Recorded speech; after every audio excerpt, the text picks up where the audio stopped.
우리는 어제 말씀에서 르호보암과 그의 백성들이 3년 동안 하나님을 잘 섬겨 강성하여지는 축복을 받았다는 이야기를 나누었습니다.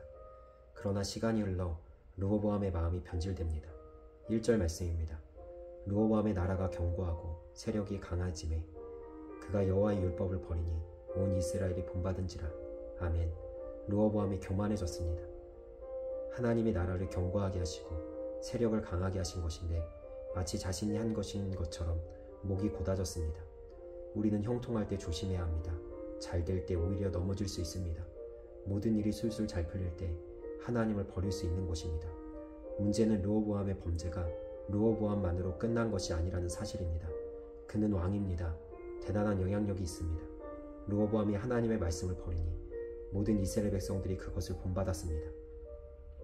그래서 하나님께서는 애굽왕 시삭을 예루살렘으로 보냅니다. 견고한 성읍들을 빼앗깁니다. 이런 고통 속에 있을 때 하나님께서 선지자 스마야를 통해 르호보암과 방백들에게 엄하게 말씀하십니다. 너희가 나를 버렸으므로 나도 너희를 버려 시삭의 손에 넘겼노라. 아멘.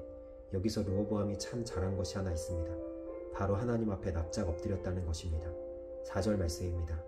이에 이스라엘 방백들과 왕이 스스로 겸비하여 이르되 여호와는 의로우시다 하매 여호와께서 그들이 스스로 겸비함을 보신지라.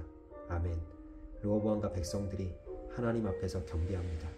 이들의 고백은 놀랍습니다. 딱 한마디를 합니다. 여호와는 의로우시다. 아멘. 하나님은 옳다는 것입니다.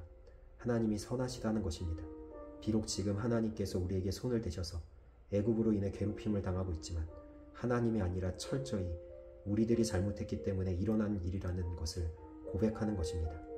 우리는 어떤 때에 무슨 일을 만나더라도 이렇게 고백할 수 있어야 합니다. 하나님은 언제나 선하십니다. 하나님은 언제나 옳으십니다. 아멘. 우리의 삶에 도저히 우리가 이해할 수 없는 일을 만나고 어떻게 이런 일이 생길 수 있을까 하는 비극적이고 비참한 상황이 벌어져도 모든 일을 주관하시는 하나님이 분명히 선하시다는 사실을 잊어서는 안 됩니다. 하나님의 뜻이 있습니다. 하나님의 계획이 있습니다. 하나님이 하십니다. 그리고 하나님께서는 이런 겸비함을 보십니다. 이어지는 말씀을 봅니다.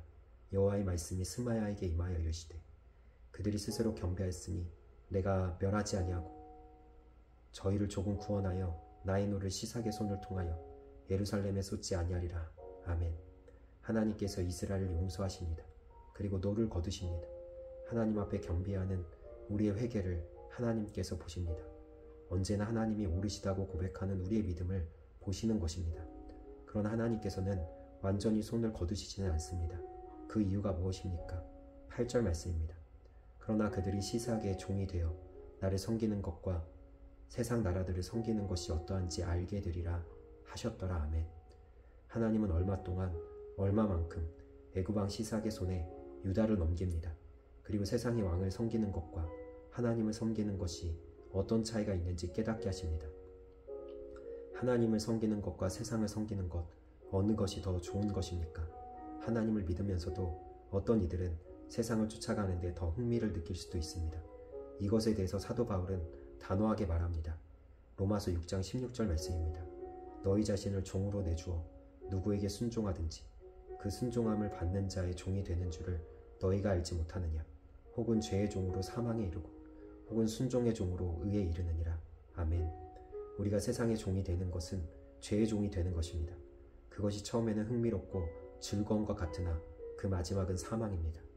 우리가 하나님의 종이 되어 말씀을 따라 사는 것은 어떤 면에서는 답답한 것 같고 어려운 것 같지만 결국 이것이 가장 복된 길이고 이 길의 최후에는 하나님의 축복이 있습니다.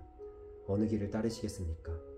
눈에 보기 좋은 넓은 길, 세상을 따라 사망에 이르시겠습니까? 좁은 길 같지만 결국 복된 길인 하나님을 따라 영생에 이르시겠습니까? 선택은 내가 하는 것입니다. 부디 하나님을 따르십시오. 가장 복된 길을 택하십시오. 하나님 앞에 겸비하십시오. 우리를 결국에는 복되게 하시는 하나님의 길을 따라 이 믿음의 길을 담대하게 걸어 나아가는 우리 모두가 되기를 주님의 이름으로 축복합니다. 오늘 하루도 승리하세요.